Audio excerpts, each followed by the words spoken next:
Hello, friends. How's it going? It's Michael Parker, and welcome back. This past week, another story emerged of a death of a young man in Lady Bird Lake in Austin, Texas. And for those who don't know, since 2022, 38 bodies have been found in or around the lake, and 30 of those bodies were male. Over 60% of them were between the ages of 30 and 49 years old. To discuss this, we have a returning guest and my friend, William Ramsey of William Ramsey Investigates. He's the author of numerous books and documentaries, including this one, The Smiley Face Killers, Investigating Suspicious Water Deaths of College-Aged Men in the U.S. and the World. William, welcome back. Mike, great to be with you. Thanks for the invite. So last week when I saw this, you were the first person that I thought of, and I sent you the story. You had already posted it. Somehow I missed it on Twitter. And we had the story coming out of Austin. It was a 17-year-old student. His name was Irawamiri Shote. He was 17 years old, and he was visiting his family from Richardson, Texas, where he goes to high school.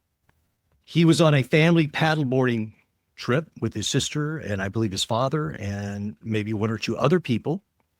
The story goes that he stepped off of the board and then disappeared. Now, the Austin police and responders are saying that he probably stepped off onto a shelf, an underwater shelf, and he disappeared from there. What were your thoughts on this, William? There's a lot of bodies in Lady Bird Lake. There's a lot that aren't being reported. There's survivors that aren't on that list, too. So that list was from Daily Mail. But that's a suspicious case. But the ones that are even more suspicious are the ones that where people are out partying or whatever and then end up in the lake. So there is, and it's actually been reported on major news stories. Daily Mail is the UK. And then they were talking about it recently. Tim Dillon and Joe Rogan were talking about it on one of the number one podcasts in the world about they think there's a serial killer. So everybody thinks there's a serial killer in Lady Bird except for the Austin authorities.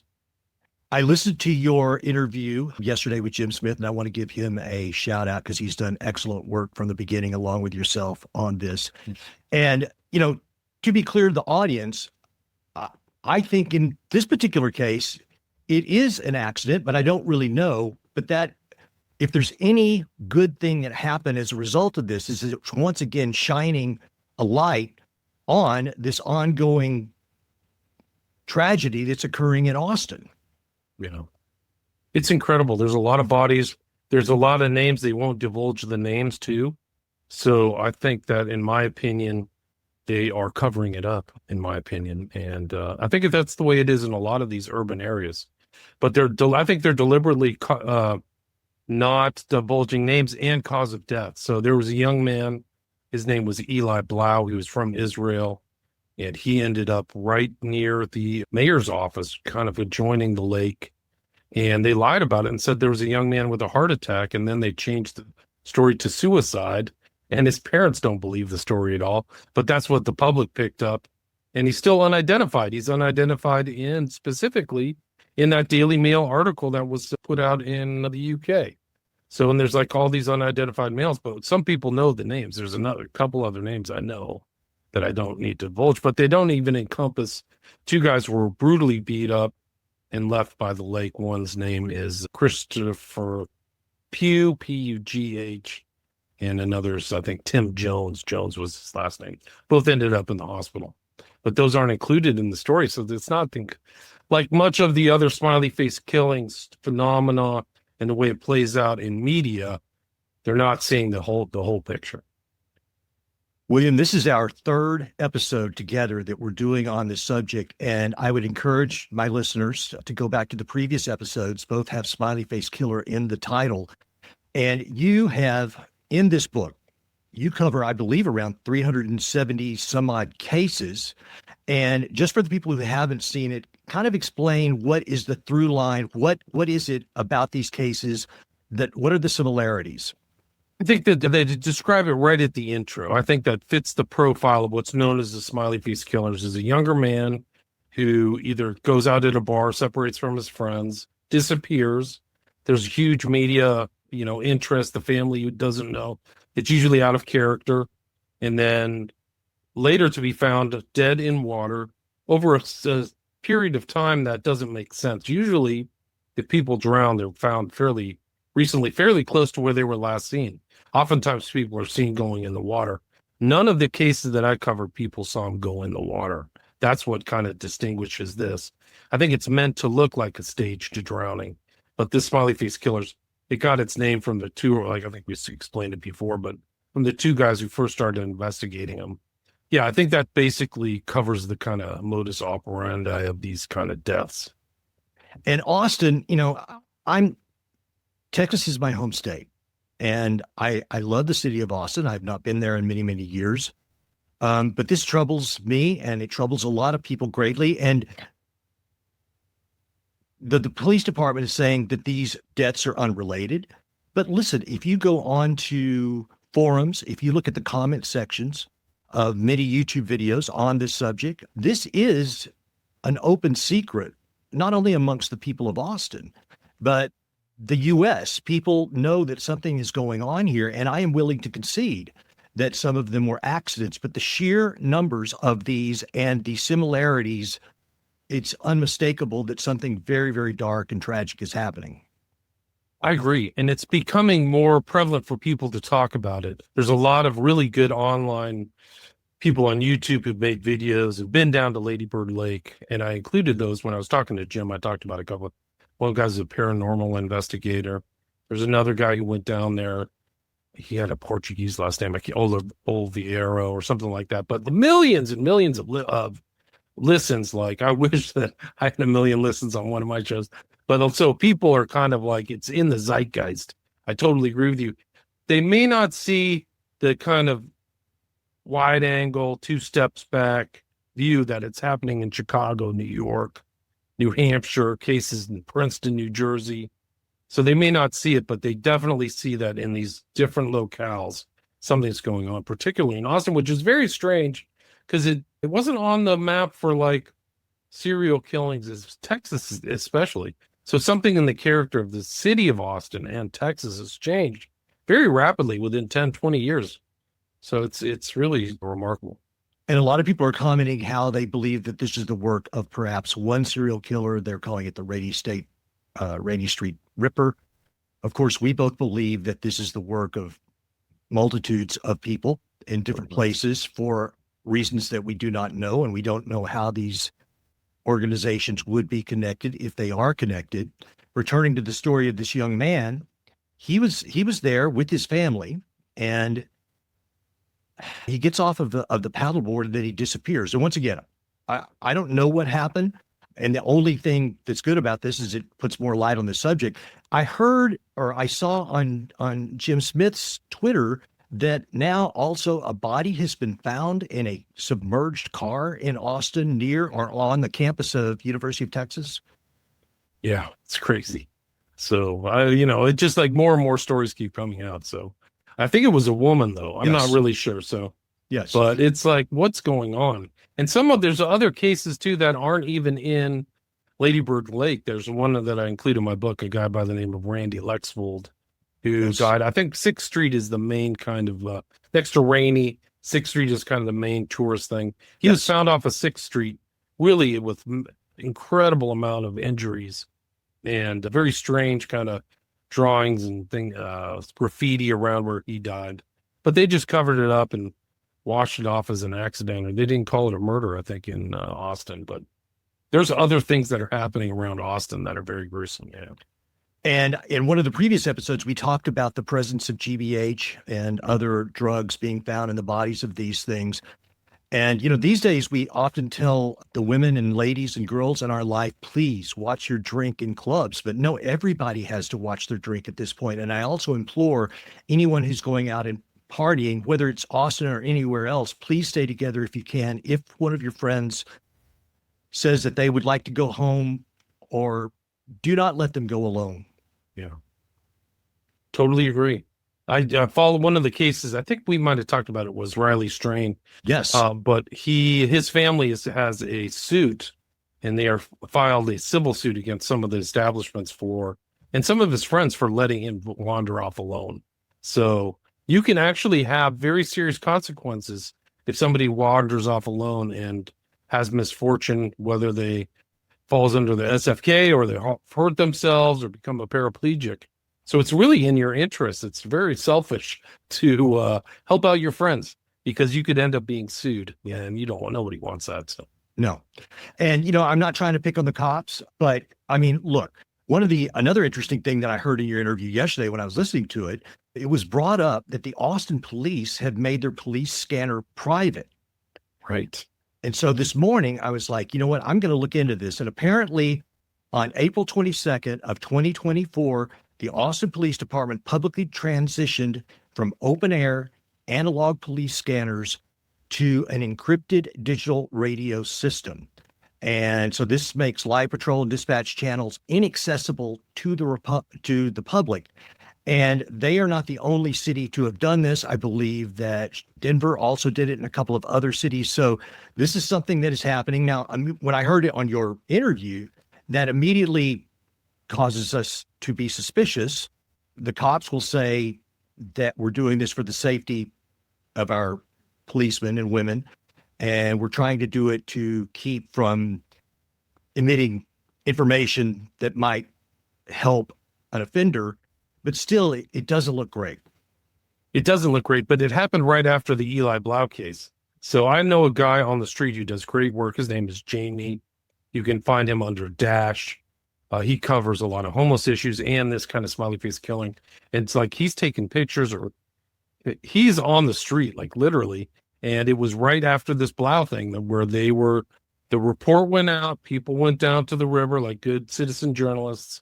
And I think that's why, in my opinion, why they started encrypting their communications, is they want to keep things secret. They want to keep things hush hush. And I think in part it's because of these Rainy Street deaths. So, and it's not good for the public.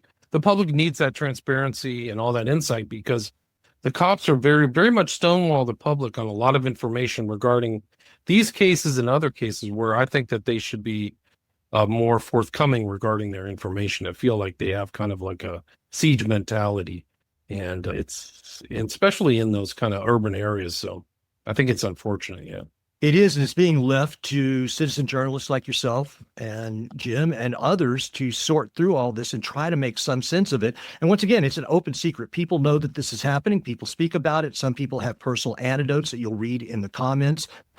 I don't know why the Austin PD can't let out some information, but I think you're right. I think it has to do. They're trying not to scare the public. They're trying not to diminish tourism. We have South by Southwest there in the spring. I mean, this is a University of Texas there, huge university, huge entertainment capital. So it helps their economy. But at some point, people will stop coming because this story continues to spread, and there's no resolution in sight. very true. But like you said, those stories that people are telling are remarkable, because people feel like they've come up against these kind of things. They've been found themselves in water. They've blacked out. There have been stories about coming up as a group. So some of these deaths do happen, but there's probably like other stories of serial killers where somebody's come in encounter with somebody like Ted Bundy or John Wayne Gacy. Like, there's stories of survivors. And there's a lot of stories of survivors of people who've been drugged or strange things, and the retellings of these stories. There's so many. It's really incredible. People who blacked out and been found in like water or in strange areas. So really weird things are happening in urban areas. And there is an epidemic of drugging and GHB that are associated with other lesser, not murder, but stealing and thieves and people getting taken home and having all their belongings stolen. So, and a lot of sex crimes, and a lot of the sex crimes aren't male on female. It's male on male too. So people are really, things are getting really rough out there. They're getting rougher. You talk about in your book, and it's been a few years since I read it in its entirety, but one of the things I was looking at again today was, when you first started looking into this years ago, I believe it was 2017 when you started, or 2016, you thought, like many would probably think, that this is some form of urban myth. But what was it that made you turn the corner and made you realize this is real and ongoing? It's a good question. I really thought it was an urban myth. I thought it was like, Sasquatch or something like that. But, and I had heard it on, one of the earlier journalists, she was a female, and she was on Coast to Coast talking about it. So I had remembered this kind of story in my consciousness, kind of vaguely. But then I was online, I was on Facebook and kind of on social media. I was intrigued because I kept seeing this smiley face in culture. It's really ubiquitous. If you keep your eye out, it shows up in a lot of serial killer movies, very strangely. But the first case that I followed was something, and that kind of was when I started following Jim Smith. It was 2016, Columbus, Ohio, and his name was Joey LaBute. And I heard the story of him disappearing. So I've seen this happen like almost 20, 30 times. Jim's seen them more where they disappear to later be found. Like he almost can predict they're going to be found in water based upon the fact patterns. But Joey LaBute was mine. I was like, if this guy gets found in water, I'm going to freak out. And it had the same fact pattern, young guy, homosexual, on homosexual apps like Grindr or something, with his friends, talking, just walked out of the bar and disappeared. Car was left there, like nobody ever saw him again. And then 19 days later, he was found in the Scioto. I just published my mini documentary I did about him almost 10 years ago. It's hard to believe. But then he was found in the Scioto's Scioto River in a place obviously previously searched, in a place that somebody would have found him. Like it wasn't like some kind of remote, waterway 50 miles away. It was close to downtown where people jog and hike and do all this stuff. So how did this happen? And the interesting thing about LaBute, which I always retell, is that he disappeared during the Arnold Schwarzenegger Classic, which is a bodybuilding competition that happens every year in Columbus. So all these people are coming in, traveling and flying in, private jets, a lot of strange things like that. Anyway, so that was really the first thing. So then it like disabused my mind of like, this is just some, guys having a campfire story. This is happening. Then I started researching and kind of looked into Gannon and Gilbertson, the case studies in forensic drownings. And then it was on. So then I just started seeing case after case after case, like literally following Zach Moore, Kelleher out of Boston. And then I'm like, wow, this is a slaughter. This is incredible. Like it's really happening. And then just to see it really go on, I called it the Chicago Rampage because there were like 10 deaths in a year, a couple of years ago. And then Austin is just this incredible hotspot that's really outdone almost every other place in the world is this. But it still happens in little things. There's a story in the UK, Bath and Bristol, which are basically west of London. There's a couple cases there. There's been random cases in New Jersey, close to Manhattan, New Hampshire. There were 2, Quebec. So it's one in Vancouver. Portland had I think they've had 9 people found in a river, like men and women. So there's some kind of serial killer activity there. So it's a real thing. The reason I wrote the book for people who haven't heard our earlier 2 conversations is that it's memorialized. The book is actually a history of the study of this phenomenon going back 20, 25 years. So the cases they're memorialized in time. So you can see, okay, this is a new case. This is 2015, 2020, 2024. I did not hear the Rogan Tim Dillon interview that you guys referenced, but you said that Tim Dillon had brought this up. The reason I bring this in, first of all, that's the biggest podcast in the world, and it's coming out of Austin. Right. I don't know that you could get much bigger a platform to discuss this subject. Did he give any details, or did they just talk about it briefly? Well, they were kind of joking around about the story because they think there's a serial killer. And they were kind of joking around, like, how are they getting away with it? And they actually kind of used an interesting word, like somebody's broken, like they get a thrill out of killing. And it kind of ties in actually strangely into my research into my first documentary in 2017, because I used a screenshot from a video called Broken. I don't know if they did it intentionally, subconsciously.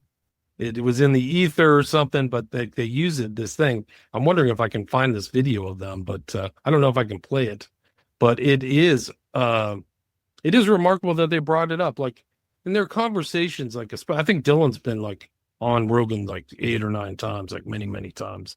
And they cover a lot of different topics. It's kind of a free flowing conversation. So I think that's kind of kind of interesting, but yeah.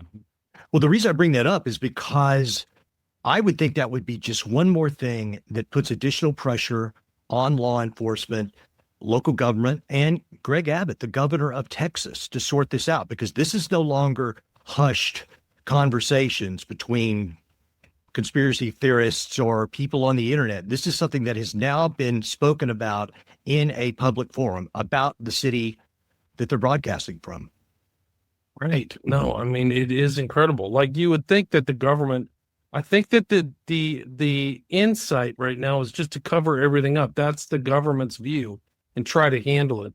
And it's the worst way. It's terrible to the public because the public needs to know it. So it's a very strange thing. And like Jim was always tagging kind of like the guys in Austin, the Garza, who's the DA there, and some of these other characters, and Abbott, and he gets no response. So he's kind of like screaming kind of into the void, so to speak. I'll email it to you real quick. I think they would cover up a murder. That's sweet. If you murdered 3 people, I think the Austin PD would go, whatever, man. He's doing a lot. They'd bring that mayor, that guy, and he'd go, what? They go, yeah, the suspect's Joe Rogan. He was standing over the bodies. They'd go, are you out of your fucking mind? Drive him home right now. Drive that man home. If I was in waist deep in Rainy Street, drowning a party goer, they don't care. Bro, they still don't want to admit that there's a serial killer. You're the tourism board. There's something's up. There's a serial killer. Something's going on. I believe there's a serial killer. And what are they doing? They're luring people to that bridge, and then it's not hard. People like to go to the bridge. You just got to look out for the so bushes. Weird. I guess it's such a high to kill someone. It's to me, I'm like, what do you get out of it? But I guess the people that are doing it like it. They're broken. There's broken people. And then some broken people do meth, and some broken people drown guys who like to party. It's just an interesting conversation. This guy's reaching like 10 million people on like one podcast. Like, it's the potency and like the amount of people who are getting something off of this is incredible. Well, ladies and gentlemen, you probably already listened to Rogan, but my point to all of this is it is now part of the public conversation. And while neither you nor I think that this is a single serial killer, because if it were, then you would have to explain the similarities in all of these other various cities going back to the late 90s, which would be extremely improbable, I think. Agreed. I totally agree. It's something weird is going on. Something involving multiple people, something involving possibly women. Like it's and so possibly some of this other stuff. I don't know. Did we talk about Sloan Bella on our last conversation? I know Sloan. Okay, I think I mentioned her in our last conversation. She thinks some of the people in the bars are involved, that they're actively drugging people. And I think that you and I discussed that because you're almost left. And I know Sloan. I haven't talked to her in a while. She's a friend. I love her work, and she certainly says exactly what she thinks. But I think you and I also discussed that we believe that as well, because in many cases, these people are leaving not only just bars, but extremely well-known, heavily frequented bars at times, like you mentioned, the bodybuilding contest. But when major concert stars are in town, the Riley Strain story that you mentioned, I was at a convention just recently unrelated to this subject, and I don't think that I knew we were going to do this show yet, but somebody was asking me about various shows that I've done, and I mentioned this, and the person just right off the bat said Riley Strain. I was like, exactly. He's probably one of the best recorded cases of this in recent times, like the most public, I mean, really an international case, the most well recorded, and the cover up is incredible. They found his body and just said he drowned, and that was it. That's all the public said. Like, okay, this is it. 2 weeks later, where was he? Where was he for 2 weeks? Where's his phone? Nothing. Like, oh, it's done. Just wash the hands of it. It's incredible. It's like a mob boss in an urban center. Like, oh, like, well, there's no investigation. Where's the inquest? Where's the thing? It's off the charts.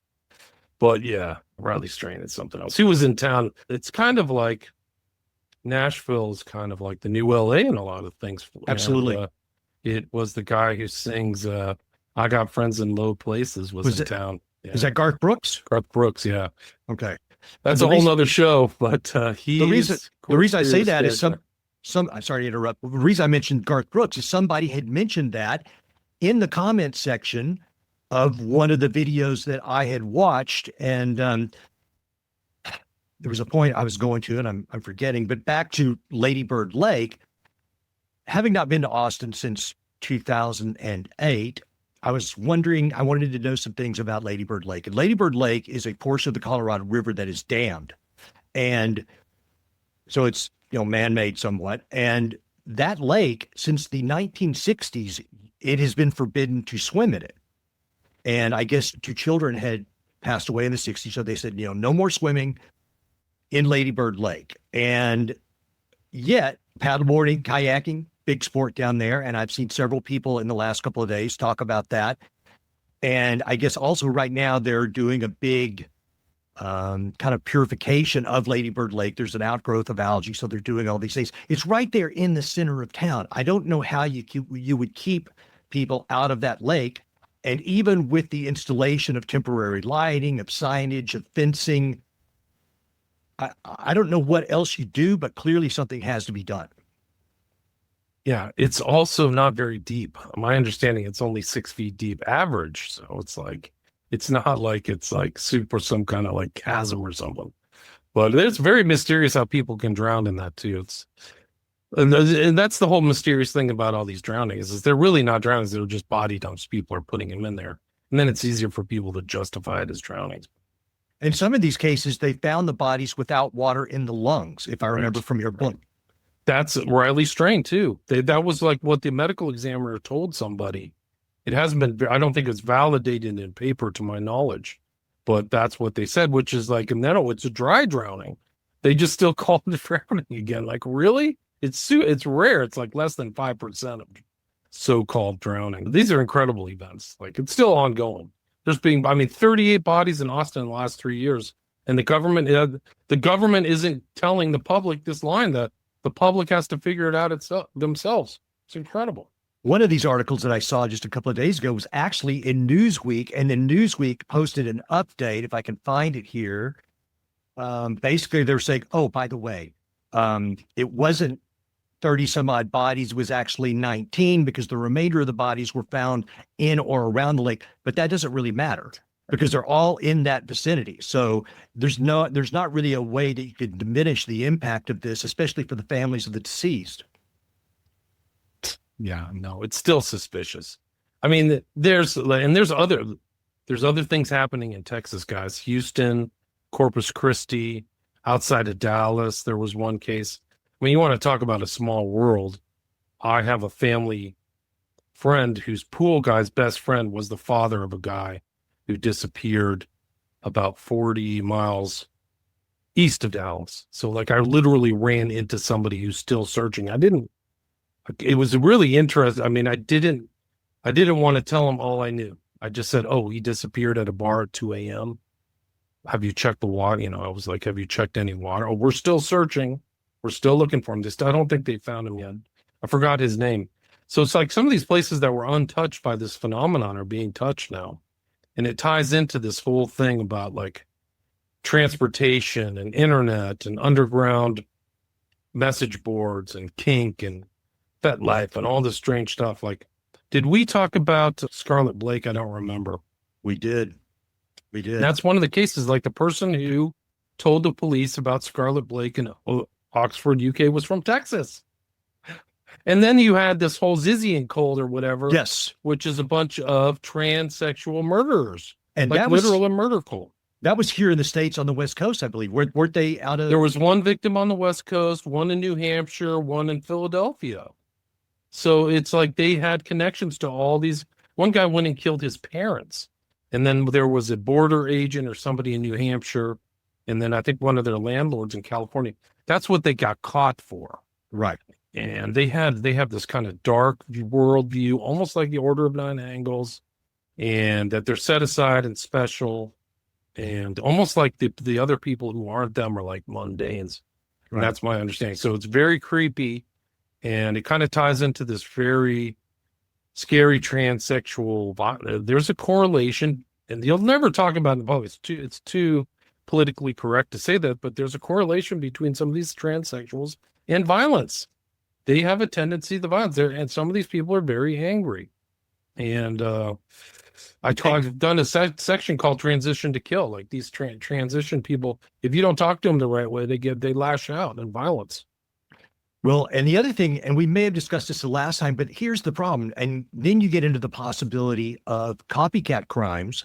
And what city does not have a body of water somewhere within it, right? Right. I mean, almost every city has some body of water, reservoir, that something like this could occur. So, I mean, I pray that law enforcement gets a lid on this because it opens it up for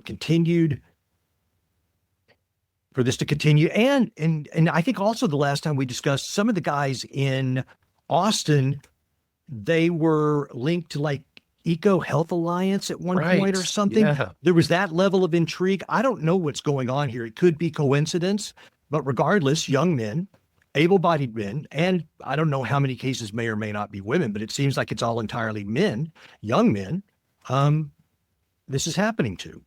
Yeah, and it's Honey. I think the guy's name was Honey or something like that. He was from India, and he was like, Dad was heavy up in eco health, like this whole COVID thing. Yeah. So it could be covers, copycats, just like you said. I do think that this MO was something, and then they're sharing it online. Like, I'll teach you how to do this. Yeah. Like somebody's learned this, and then it's spread out for whatever reason, whether they're doing it for occult reasons or sexual reasons or occult sexual reasons. Somebody has learned this technique. Let me ask you this. Have you written a second book on this as well? No, I've done 2 documentaries, and then I did a second edition of my Smiley Face Killers book. So I added on a bunch of stuff. Do you think that this is a group that is connected and doing this? Or are there independent parties doing this, or all of the above? I think it's all the above. I think that there may be like That's a switching thing. And I think like even like Sloan Bella, I mean, her insights are really incredible. I'm not an advocate of psychics or whatever. She did a great job. She did a good job on West Memphis 3 too. I don't know if she's read what I said, but I think it's the network thing of the interest in these type of people. I mean, you look at the network of Epstein, for example. Their victims are young girls. That's their kind of central focus is like, let's get young 15, 16-year-old girls and have sex with them. So that was the network and spread out, and it was used for the sex and blackmail. So then think about like if you're interested in men and you want to find good-looking men, you're going to find them when they leave home. They're going to be independent at bars. That's like where your Serengeti is if you're a predator, right? If you're a wolf. So it just makes sense that there would be interested parties doing this. And I when my first documentary, I included that whole BDSM scene from Pulp Fiction, because I think it's something like that, where these guys are connecting. Yeah, I got flies. They got code words, like almost like a mob or something, where they are code words and things they know. And then they share it. Like pedophiles online share their CSAM, or like 764, which just kind of came out of 09A. They're clearly sharing stuff, blackmailing and selling it, believe it or not. Some of these guys are using this abuse material and selling it. So maybe something like an underground network is like that. So when saying that it's just one serial killer, I think this is a kind of like a cultural phenomenon of the darkest stripe is really my opinion. So I think there's tens of people who know. It goes all the way up to Obama. It goes all the way up to Tafari Campbell, the same MO. And we know, I mean, it's just preposterous that Obama's straight. Everybody knows that he's either bisexual or gay. What ended up happening with that case? Because I think we did discuss it, but it seems like it just kind of disappeared. Nothing. He was an accidental drowning. It's over. Wash your hands. It's like just like the other SFK. There's nothing else to look into. The guy drowned. He was out having fun, and he didn't wear his leash around his ankle, and he slipped and went into another place that isn't that deep. And too bad. And I believe that there was actually footage of him that he had posted prior at some point. Yeah. So lap swimming. Yeah. He was not an unaccomplished swimmer. And that story has just completely disappeared. Yeah. What's interesting, the way the media works like that, right? So it's like you have to see this whole reality shaping as like almost like a cartel, where people are like, these are stories we want out. These are stories we don't want out. They're clearly shaping the public consciousness through certain things. Well, shows like yours and mine are like the antidote to that. But all this TV stuff, like, it's just like, well, I don't know why anybody would watch TV. You're getting dis and misinformed. You want to talk about dis and misinformation agents? Turn on ABC, CBS, NBC. It's a joke. So that's why these stories are out, because there's probably even darker thing. I mean, nobody really knows what's going on in Russia. There's mass slaughter going on. 1.5 million people in Ukraine have died in this real war that's close to World War III, but nobody in America has ever seen any battlefield footage. You have to go online and watch certain things on certain websites to actually see the slaughter. The graveyards are filled over there in the Ukraine, largely because of the U.S. government, not the U.S. people, because we didn't vote for this war. It's really a war.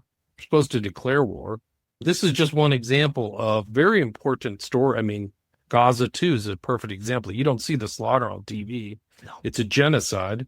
Yeah. And the SFK can be seen in that same light. This whole killing, like, oh, move along. Everything's fine. You're just a cow. And eventually you're going to the abattoir and we're going to tax you to death. And then you're just going to go to slaughter. Like, why do you pay taxes for this kind of level of government incompetence and corruption? It's incredible. And SFK is one reason. The government should have a commission already. Agreed.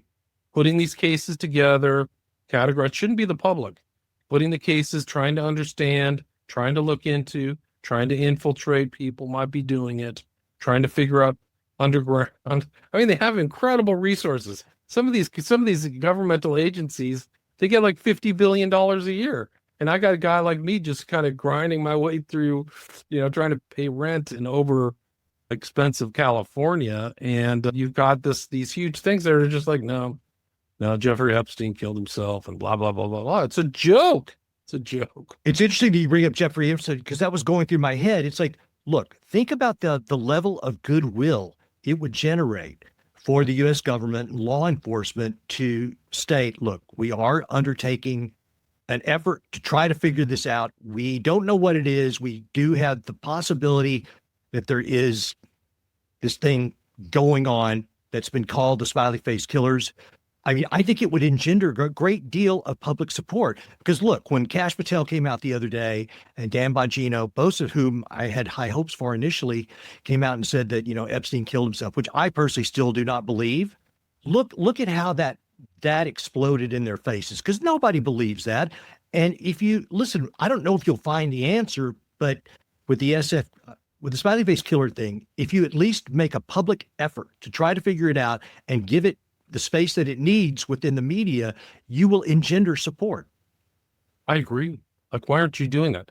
The whole Epstein file release was a total joke, Mike. Yeah, it was a complete freaking joke. It was almost like done by like a ninth grader would figure it out with stupid binders and known intel agents sitting at this table, and then all these like alt influencers looking stupid is like dumber than dirt, like running out of the White House.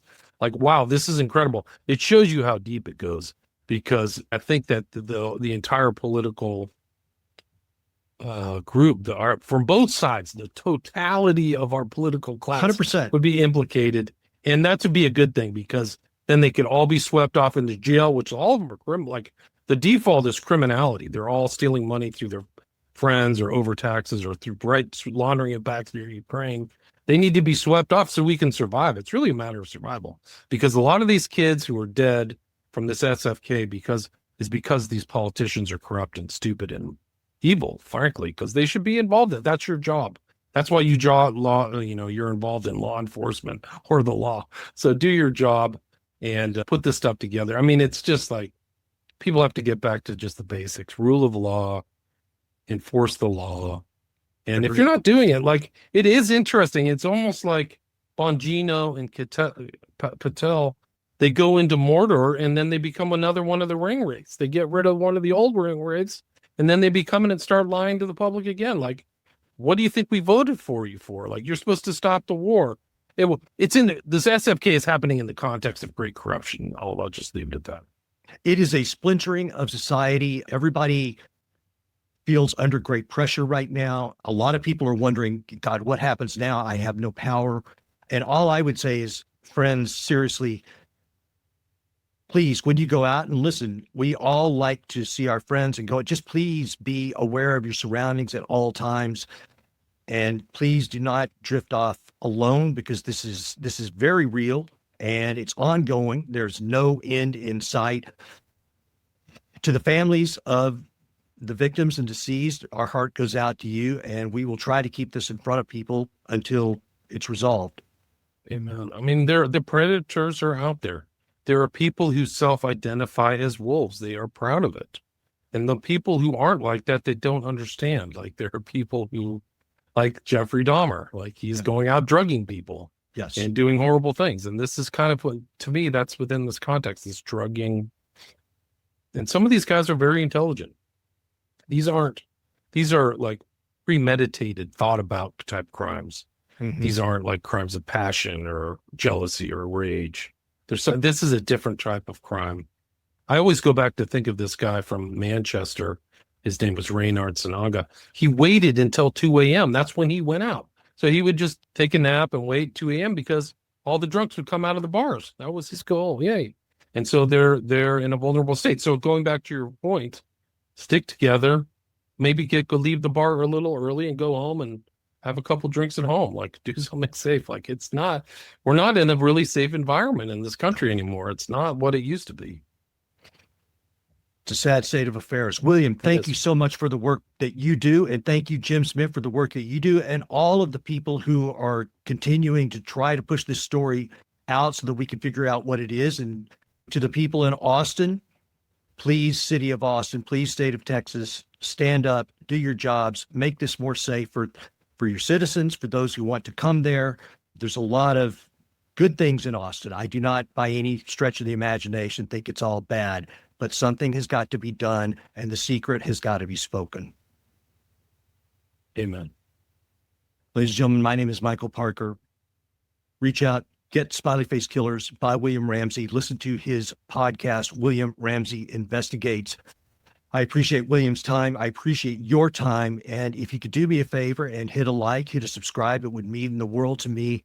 And share this with your friends and family, and keep listening to myself and William. We're trying to do what we can to get these stories out, and we appreciate you. Until next time, keep your heart and your mind open. Peace.